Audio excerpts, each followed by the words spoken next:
Welcome back into another episode of Top Shelf presented by Enterprise. Big trips, sudden detours, or last-minute plans. Whatever it is, we're here for it. Episode 3, guys, and there's two things I want to get off right off the bat here. First of all, I should have done this last episode. Shout out to Chris and the production team for this table. It's beautiful. Looks incredible. I love it. This really makes me feel like I'm in the big leagues.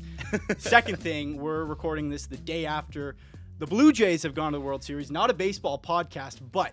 How about them Blue Jays? How about them Blue Jays? I want to say, is there anything...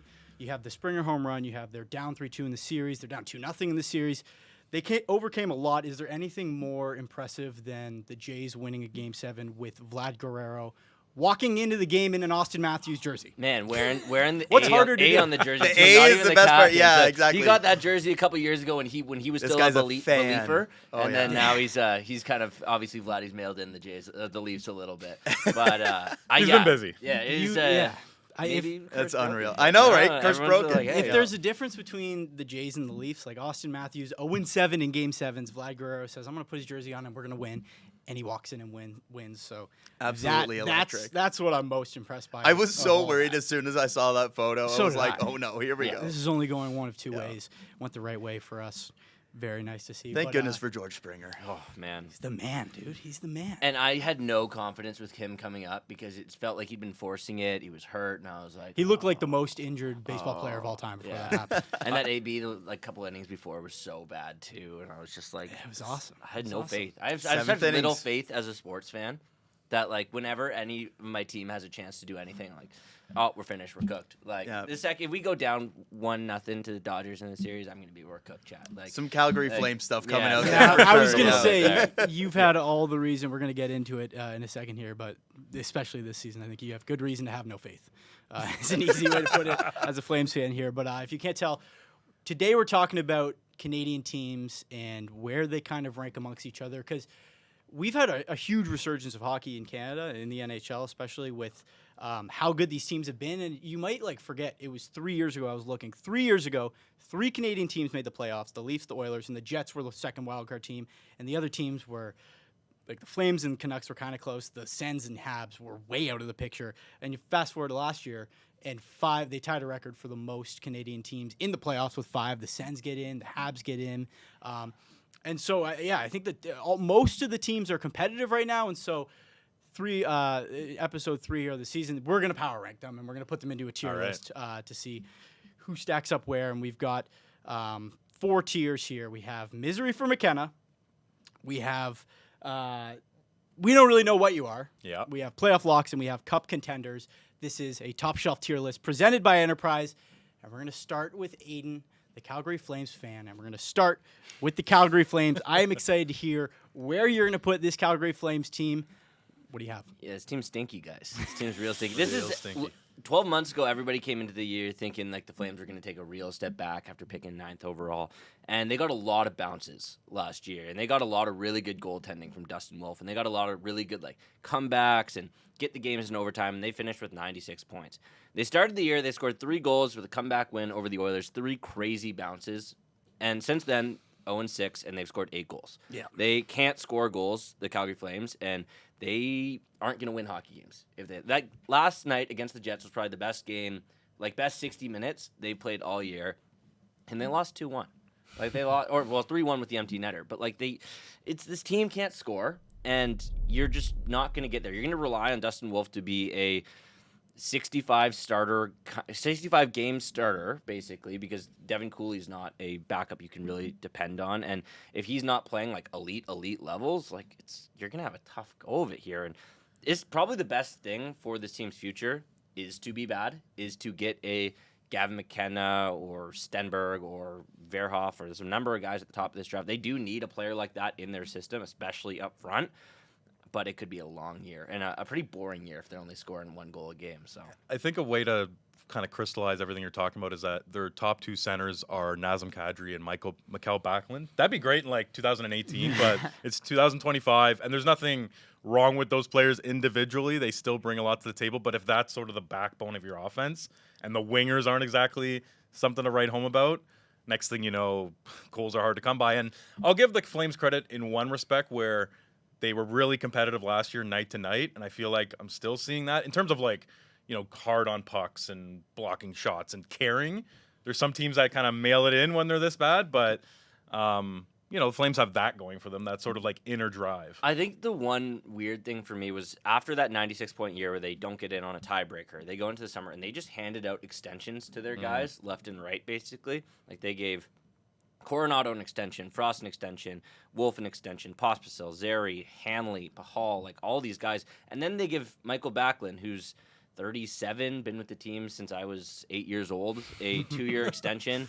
And I just didn't really see like the reason for doing a lot of like they're kind of clogging up their roster with these guys that really won't let them.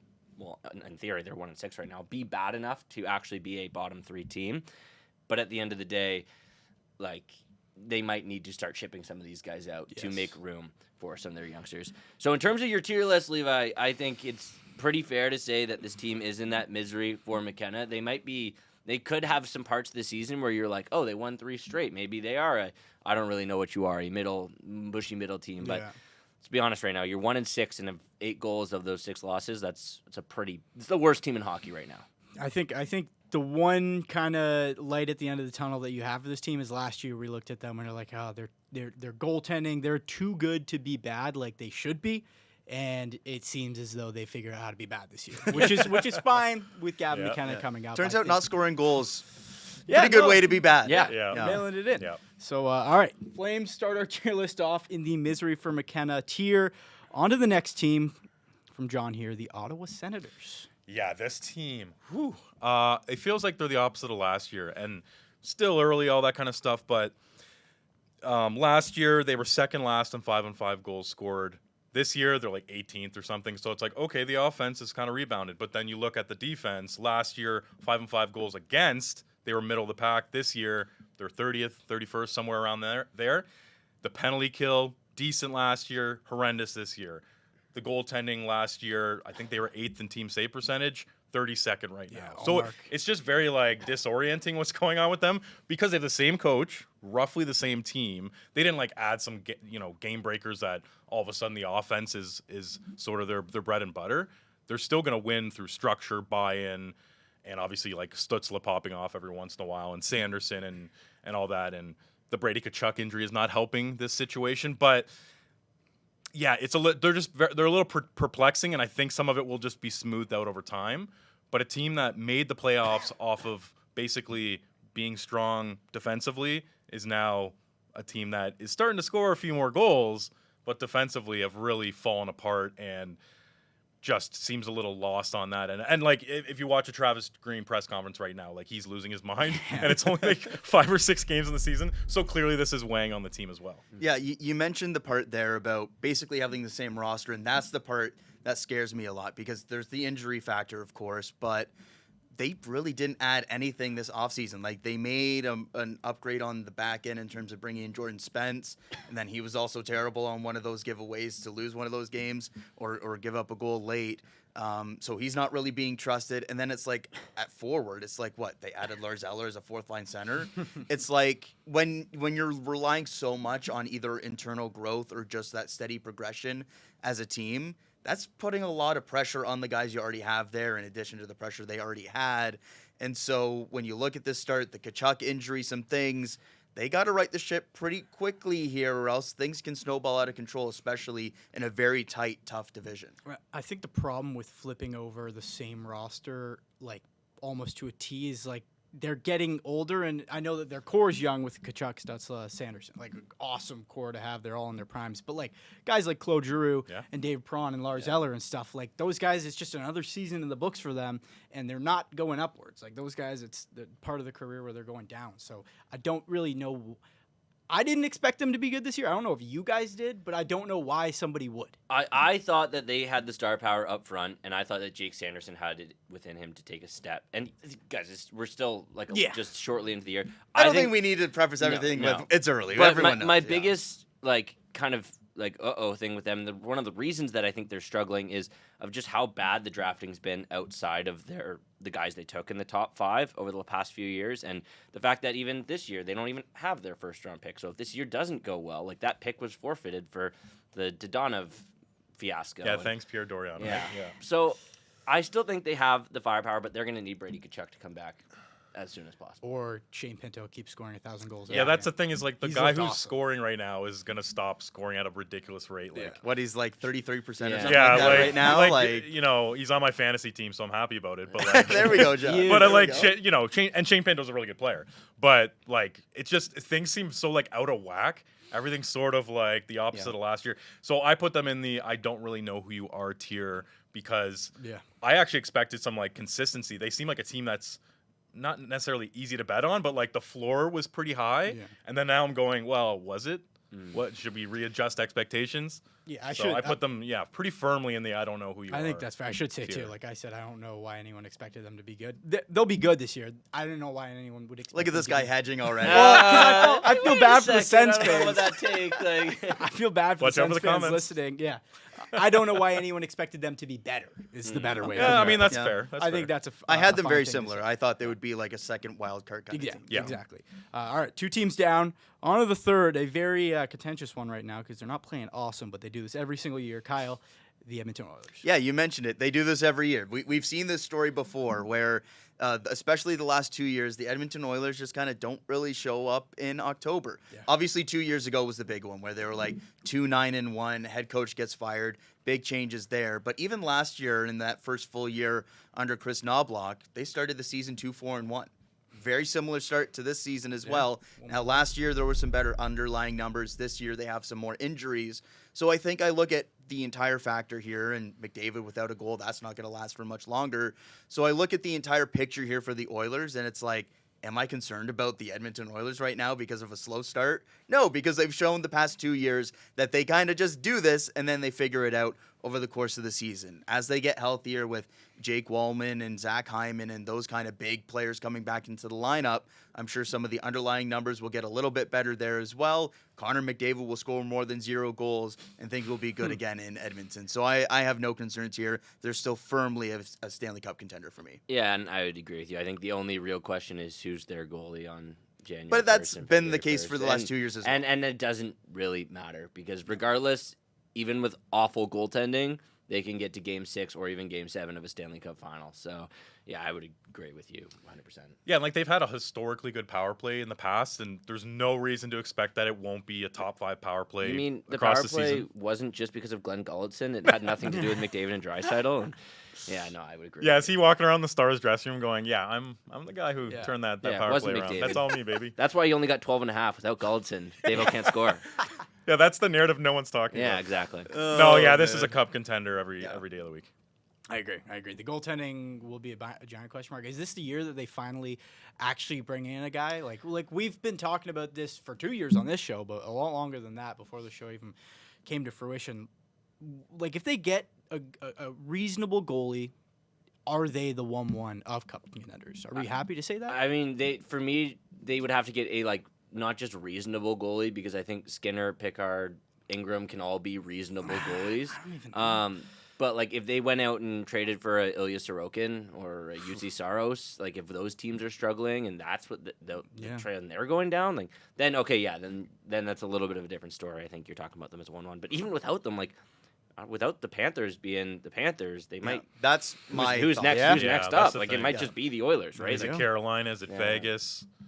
Is it Colorado? Like you can make the argument for probably all of them, but Edmonton with their 2 big horses, like you automatically are drawn to that. and that they're the case. one team that's just gone to 2 straight. They're Stanley Cup battle finals. tested. They've Yeah. proven they've been able to get through the gauntlet Exactly. that has been the West. Yeah. All right. Absolutely. All right. So we're not freaking out about the Oilers just yet. The next team I'm curious to see if we're freaking out about, the Toronto Maple Leafs. Back to you, Aidan. Okay, so I'm not freaking out about the Toronto Maple Leafs, but He says as he's about to freak out. yeah, I think they might just be missing Mitch Marner right now, and they might not miss Mitch Marner in the playoffs. That might not be the case, but just right now, like I think it's just tough. Like in that top 6, like they're trying a lot of different things. They're trying to get Matthews really buzzing, and I don't know. Like maybe it's taking Michelli a little bit longer to like really figure out to be like they want him to be this 60, 70 point guy that like he kind of flashed that he could have been in that Utah, Arizona start of his career. But I think a lot of things have to go right for that. And same with they're trying to see if Domi can be the guy that can skate with Nyes and with Matisz. And I think there's a lot of guys that can kind of do a job here for 10, 15 games. But for that offense to really flow and be the Maple Leafs of that can just outgun you, like.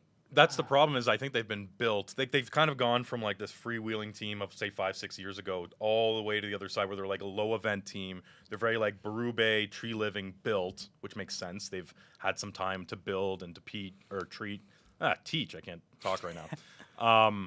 And I just feel like, I don't know if it's the wrong approach necessarily because, they're going in that direction. And, if you lose Marner, you got to at least trend in that direction to some extent.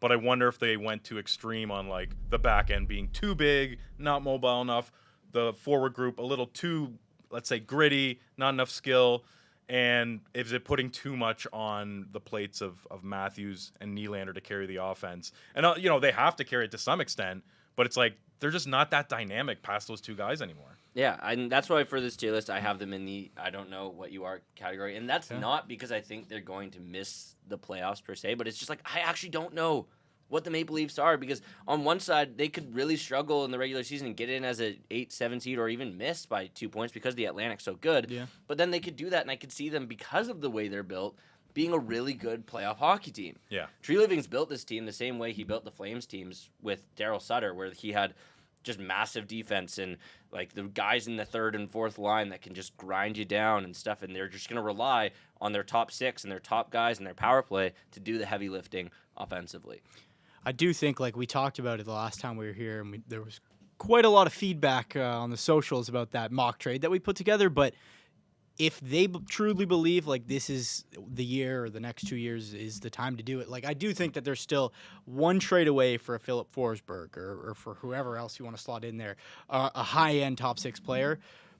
Mortgage the future, bring a guy like that in, and I think they're back to back down to earth with where we're at with this team. But it's just tough to take a player like Mitch Marner out who's so dynamic offensively and to just expect that, like, that's not a role you can ever just fill with a Michelli or whoever else. And I said, like, I don't think Nyes was offensively gifted enough to kind of live up and fill a bit of that void. So I just don't think that you can build a team like this and then lose a key cog like that. Let me toss something at Kyle. Like, Sure. Are you concerned by the fact that, they're putting a lot on Stolarz right now, and he's, performing, like he's doing well, but like over time, within the context of Joseph Woll not being with the team right now, that seems pretty concerning.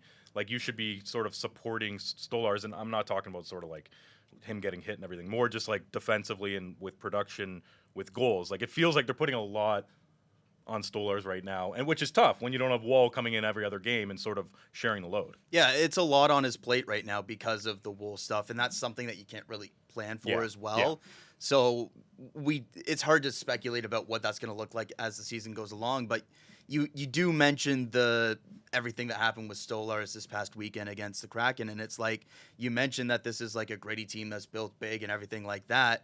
They don't play that way at all. They still play this style that is this, like, Mitch Marner is still on the team. Yeah. We're still trying to play this kind of way that is kind of like trying to be the skill team of 5-6 years ago and trying to be this north-south gritty team. And it's like, if you're going to be this big team, actually lean into it. And so with that being said, I still think it's insane not to have them in the playoff lot category. Well, I think it's perfectly fine to be like, I don't really know what this team is, and I can see it from that perspective, but based off of the tier list that we have and the way that it breaks down, I still firmly believe in this team as a playoff lock. No, and I think if I could just put them like basically like on the line in between those two tiers of saying like they're gonna make the playoffs, but I just don't know. I don't know what I'm watching. Like as you're saying, this is a big team that watches some guy crash into their goalie and go, like, and that's insane. It's like what is really happening here? And even to say like they're that one trade away in the top six thing, but if they are in a spot where they're not having the amazing regular season, is it really like the best idea to be like, oh, we're gonna mortgage the future, like, because they've already mortgaged the future, they have so little assets, like, does it not make more sense to be like, oh, let's go target maybe a guy that we know can play in a top six but might not cost a lot because he might not be cost efficient, or he might not be. Didn't or they just teams- do that with Michelli though? But I mean, but you don't know Michelli can play in a top 6. You know who can play in a top 6 is like when Vegas trades for a Thomas Hertl, or when you like, Brian Rust on Pittsburgh. yes, or a Jonathan Huberdeau from Calgary, for example. This guy just wants to get rid of him. Contract- that's This what is this just a is all roundabout. about. I get it. Contract is like a I know what you mean. You can't bring on that Abysmal. contract, but That that's the kind of guy player. is you can bring Sure. him in for not a lot of assets, because it's almost like you're taking him on and try to revitalize that, because you know a guy like that can perform Proven. in the top 6. Like if Nashville tears it down, how much does Steven Stamkos really cost, or Jonathan Marchessault really cost? Right? Like it's that's the guy that might make more sense than being like, we're going to trade our only 2 real NHL prospects and a first round pick that's the only one we have, because we desperately need to do this year. Like they obviously do need to win in the short term, but the Leafs also need to figure out what their identity is here post Mitch Marner. Well, I think the staff knows what the identity is. Yeah. It's just it hasn't really gotten through to the team yet. And that's a whole different thing. But for me, when we're talking about like these trades or the additions that they can make, that's the difference to me from playoff lock to cup contender, not like kind of what is this team versus like I feel very good about them being the playoff lock. Fair enough. Yeah, like standings wise for me, I think if they missed the playoffs, it'd be like massively shocking. Yes. But I think it's possible that they could either win the division or be a wild card team. Yes. Like I don't think that's crazy in terms of range of outcomes. And if they make the playoffs as a wild card team, they could still go on a run. Like I don't think it's gonna necessarily mean that they're out in the first round. They're just sort of like a team that we haven't quite figured out in terms of their, I guess, ultimate ceiling. But the floor is really high. Yeah, and You know what I call that? Playoff lock. Okay. Well, I like it. I like it. It's a little bit contentious. The next team I'm excited to talk about, a team that I thought was going to finish higher than the Maple Leafs. So I'm going to be victory lapping that pretty much every episode until the standings say otherwise. The Montreal Canadiens, John. Where do you have them on the tier list? Where do I have them? Well, let's tease some stuff here. Let's have a lead up here. What an electric young core. I mean, Oh, yeah. we already knew this, but just to see it kind of become more fully formed. These guys are a year older. Like Demidov is, picked off where he left off. You got the Suzuki line absolutely humming. All those guys are 26 or younger. You've got Bolduc and Dobson kind of seamlessly joining this team and finding their role pretty quickly here. The Bell Center is absolutely rocking to start the season. And, they've had these great comeback wins that resulted in overtime victories. And so, it's so easy to get carried away with the Canadiens right now. And, in the moment, I kind of do where my mind goes, this team has, such high potential. And I honestly think if this show is ranking from 1 to 31, the best long-term outlooks, they would be in the conversation for first overall. But for this season, there's a lot of unsustainable things happening right now. I mean, so they have 5 wins out of 7 games. That's a tremendous start. But, 4 out of those 5 wins were 1-goal games, including 2 in overtime. And then the other win, that 5th win, it included an empty netter. They only won by 2 goals, so it's essentially a 1-goal game. So they're just scraping by in a very electric, excellent fashion. But there's a lot of sort of magic there that does not sustain over, a full season. Like maybe there's a quarter of a season here where they keep rolling, half a season, full season seems a little crazy. And we've even seen Hayden Gooley went down with an injury.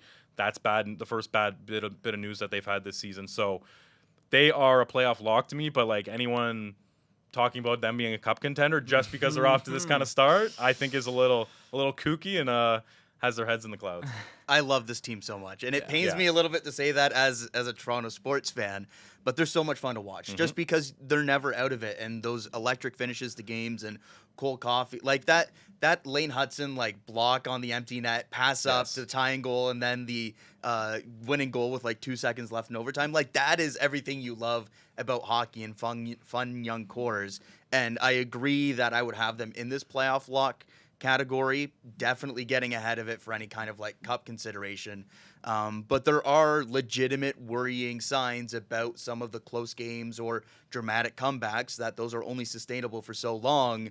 So I think they're definitely closer to being that what are you than the cup contender, but I definitely am very comfortable with them in that playoff lot category because a young team that kind of has this magic going, a lot of excitement, like you can ride that for at least a start to the season.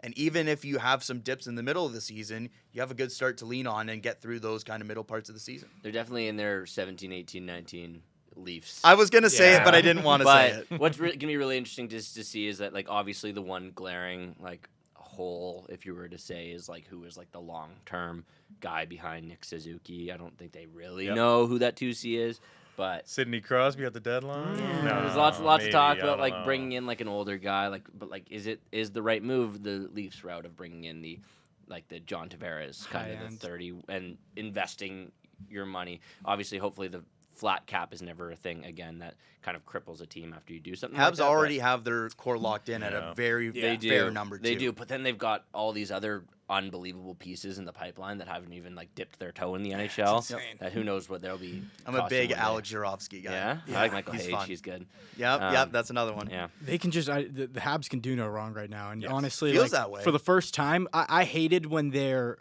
Thomas Plekanec, Max Pacioretty, Saku Koivu teams were good. I hated those teams. They're just a bunch of unks and stuff, not fun. I love this is number one on the watchability Yeah. rankings, bar none, and they have so much upside. They're going to cook so- the Calgary Flames on Wednesday night. Yeah. Absolutely fry So them. I'm fired up, honestly, for the Habs to be so good. And We've the got- last note is that it is insane that the Leafs are a tier lower than them. Okay, There we go. Again. Makes no sense. When Stir you in the look pot. at it on Again, the screen, As you're right, as yeah. I tried to say with that, it's a different. Like, I I don't think want they're you making to the hedge. playoffs, but I'm just No hedging. it's just messy. It's just messy right now. Habs You're not over the wrong. Leafs. We got two teams left here.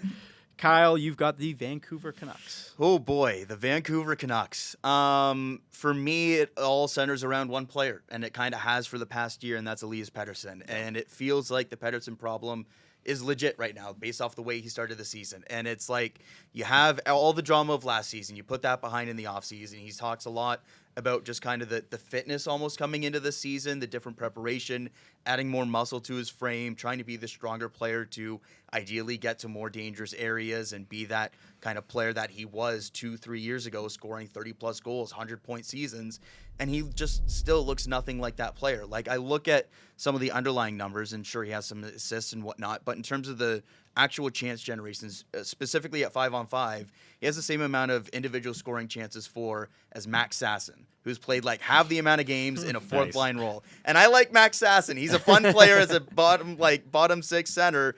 But when you're talking about Elias Pettersson and Max Sasson in the same kind of scoring chances creation, that is a major issue. Yeah. And it shouldn't be something where it's like you put Connor Garland on his wing and things are starting to go better. It should be you're playing your players that are maybe a little bit shaky with Elias Pettersson, and he's raising them up as well. So it seems like it's still a confidence thing. It's still something that you can maybe work through, but I'm a lot more worried about it right now than I was last year, because last year felt like there were so many reasons for it to just be kind of this one-off almost, and you can go into this season, fresh start, don't have the JT Miller drama, you have the better fitness coming into this year in terms of adding more mass, and then you have a great start and things are well behind you. Doesn't feel that way, and I think it's something that can snowball again at the start of this season, so it has me very worried. And then you look at the team as a whole, and it's like you have some good pieces, but I still don't really know what this team is, and I think they're like the quintessential, not just in Canada, but almost in the NHL as a whole,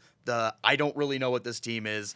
Middle of the pack, might make a wild card, probably misses on the playoffs, and is in this weird middle area of the standings, and it all comes back to the fact that their first line star center just kind of has this either confidence issue or just is nowhere near this 100-point player that you signed him to be. I think the best case scenario, personally, with this team is for them to be worse than for them to sneak into a wild card. Because I don't think you look at their pool and you look at like kind of the future is if Pettersson isn't that 100-point guy like perennially, like I don't say that. No, that's the right Perennially. word. You got it. Perennially. I said it wrong, but it's the right word.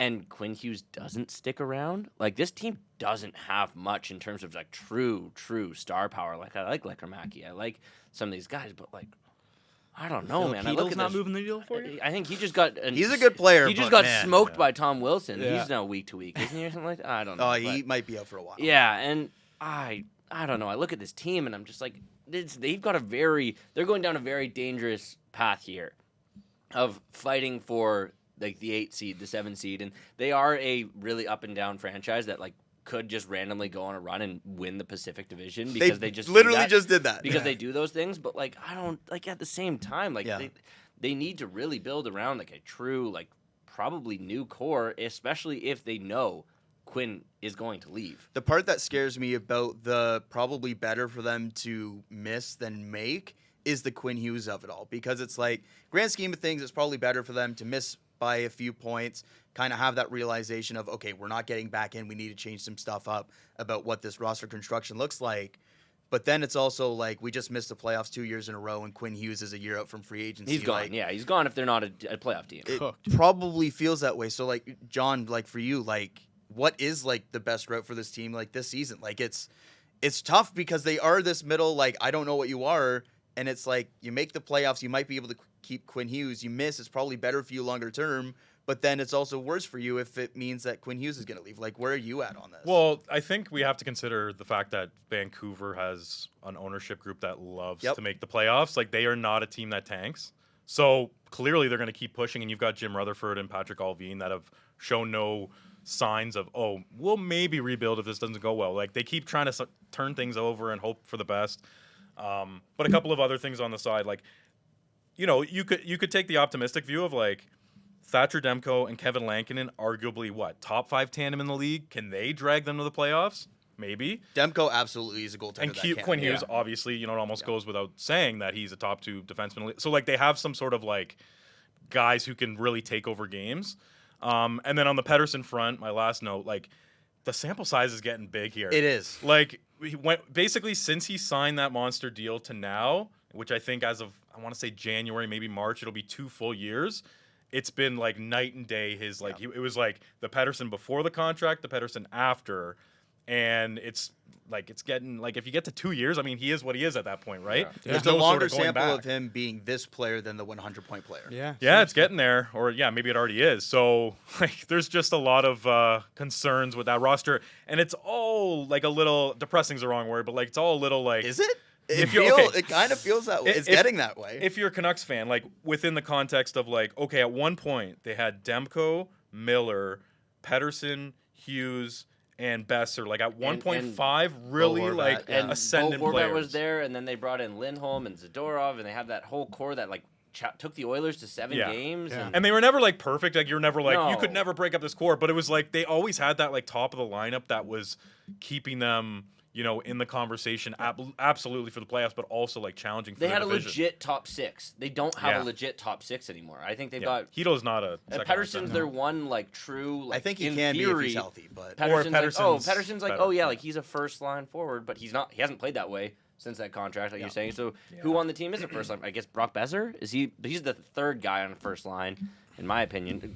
They're pretty good. I know what third you guy, mean. But So I don't believe in this team at all. Like so much would have to go right for them just to make the playoffs. Let alone like they're not beating the Oilers in the playoffs. No, they couldn't beat the Oilers when they had like basically everything went right. Everyone was healthy. They had like they brought in, spent all their future assets to bring in Lindholm and then now it seems like they're a shell of that now. Yeah. Good way to put it. I think they need to take a page out of your Calgary Flames. They're going to have that season here where they're going to miss by just a little bit, and then next season, is that when they're going to start 1-6? That's exactly what Vancouver just missed last season, and Calgary, I don't believe, is actually trying to be bad. Like, I think they're actively like, this is not good. We need to turn it around and make the playoffs. Yeah. But, yeah, come on. all roads come back to Calgary. Wake up. Wake up. That's how it always is. All right, we got one team left here, and I think this will solidify the only team in misery for McKenna is going to be Aidan's Calgary Flames, unfortunately. I've got the Winnipeg Jets, and I've got this team as a cup contender. And it might raise some eyebrows because I know normally a team that's as good as this team has been for the last few years and another hot start, you're like, well, they're a cup contender, but we've seen what happens in the playoffs with the Winnipeg Jets.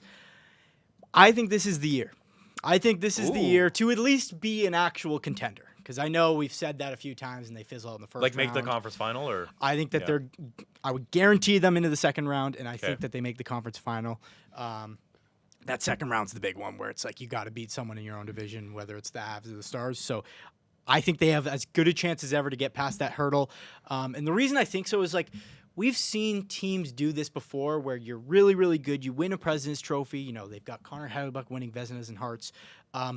You go down the list, you have like the Lightning. Won the President's Trophy, obviously lost to the Blue Jackets, but they had a good stretch, and then they won. You have a team like the Colorado Avalanche, who was so good at the top of the league, and then they finally won. And you just look at teams like that.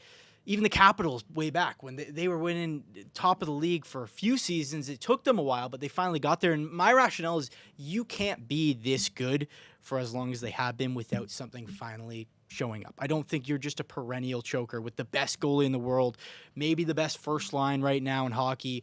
Last year they had 11 guys score 30 points. Like this team is so well built right now. And then you add Jonathan Toews, who's starting to look like a solid player.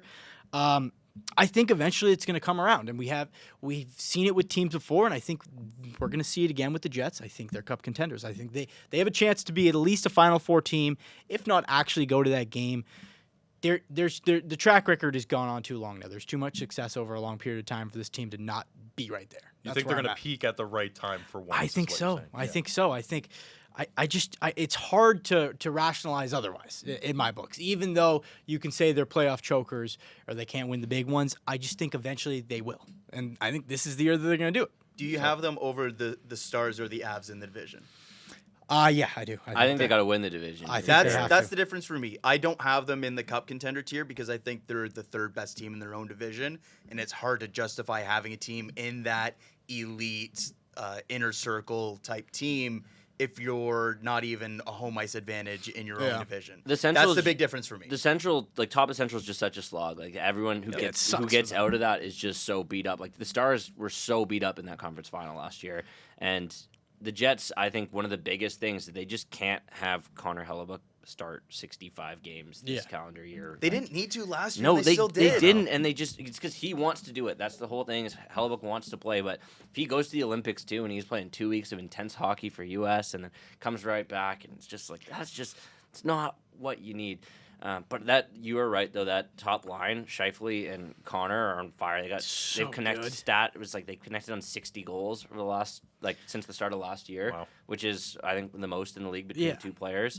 And they got like the vibes are up. Kyle Connor re-signed, which I wasn't sure if he was going to do. They got Hellebuyck under a long-term deal now. Like Scheifele did he just set the franchise record for points. Leader in points. You know, Sandberg and Perfetti are out, yet they're still winning. Like that's a plus in your Cup contender column. I'd still put them in playoff lock just because when you look across the league, like I wouldn't put them in say the top 5, and that's maybe where you make the cut for the Cup contenders. I think even in their own division, as Kyle pointed out, like I would 100% put Colorado, then Dallas, then Winnipeg. If you got regular season Connor Hellebuyck though for a playoff run, I think they're a Cup contender. If you get that, how many stabs does he need about that? Like, can he be that guy in the playoffs because he just hasn't been? But like, if he goes in and puts up a 930 in a playoff series, like the Jets can beat probably anyone, and he is in theory good enough to do so.